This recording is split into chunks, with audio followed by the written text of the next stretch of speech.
Assalaamu calaykum. Mucammar al-Qadaafi, dalka Liibiya hogaamiyahan sida weyn ugu xusan taariikhda dalkaas, ayaa ka mid ahaa boqorradii ugu caansanaa ama muddada ugu dheer u xukumayay daafaha caalamka oo dhan. 40 sano in ka badan ayuu jagada ugu sarreysay ee madaxtinimo ee waddankaas hayay, maadaama uu ka soo jeeday dhinaca militariga. Mucammar al-Qadaafi 10 sano ka hor ayaa lagu dilay dalkaas, isagoo isku dayayay inuu dalka ka baxo.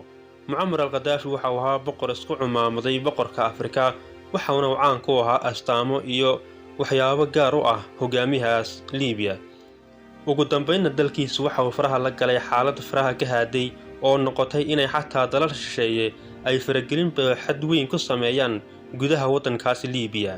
Maxaa yeelay dalka walba oo burbura oo nidaamka dawladeed iyo kala dambeyntu ay ka burburto, waxaa suurtagal ah ama markiiba ay waddan walba oo caalamka ka mid ah uu ka faa'iidaystaa ama uu ka raadiyaa danihiisa gaarka ah.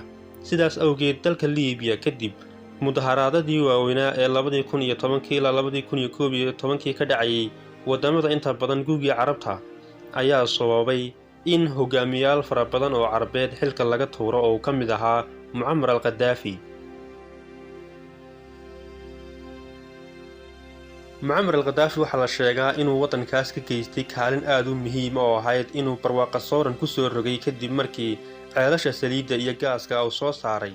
Waxa uu si weyn u hirgeliyey in dalkaas ay ka mid ahaadaan waddamo barwaaqan sooran ah. Sidaas awgeed, ugu dambeyn dalkiisu wuxuu galay xaalad aad u daran oo maantana dalkii kala qaybisay. Bariga oo uu xukumo ninka lagu magacaabo Generaal Xaftar oo ka mid ahaa kuwii gacantii Mucammar al-Qadaafi ka fakaday, iyo dhinaca galbeedka ee Tripoli oo ay xukunto dowladda la aqoonsan yahay ee ay qaramada midoobay taageerto. Waxaa jira waanwaan caalami ah oo ka socotay dalkaas si loo doonayay in la isku soo dhaweeyo dhinacyada Liibiya, isla marhaantaana xukunka markaasi ay u wada qaybsadaan, sidoo kalena la doorto cidda hogaaminaysa dalkaas. Haddii aan jaleecno Guugii Carabta, waxay ahaayeen mudaharaado tsunami ah oo ka dhacay gebi ahaanba dalal fara badan oo Carabeed, inta badanna waqooyiga Afrika iyo bariga dhexe dalal ka mid ah, kuwaas oo sababay in la afgembiyo dowlado fara badan oo ay ka mid ahayd Liibiya. Ilaa iyo haatan dagaalka sokeeye ayaa soo gaarsiiyey dalkaas burbur weyn. Tusaale ahaan, kooxda Wagner oo markaasi ka mid ah kooxaha ugu badan ee caalamiga ah oo markaasi uu taageero Ruushku, ayaa ku sugan dalkaas oo ah calooshooda shaqaystayaal Ruush ah, kuwaas oo ka faa'iidaysta oo ama uu mushaaraad siiyo Generaal Xaftar oo markaasi ay taageeraan.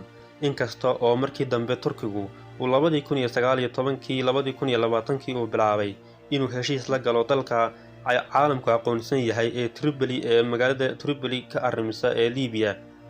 Ugu dambeynna Turkigu wuxuu isku dayay inuu si baaxad weyn u taageero markaasi dowladda daciifka ah, waxaana suurto gashay in taageeradaas Turkigu fidiyey ay ka yaabisay dalal badan oo adduunka ah, isla marhaantaana ay dhabarka ka jebisay Generaal Xaftar oo uu dib uga gurtay kadib markii uu doonayay in uu inta Tripolida hartay ee gacantiisa aan ku jirin uu si degdega ku qabto isagoo taageerayaan dalal shisheeye.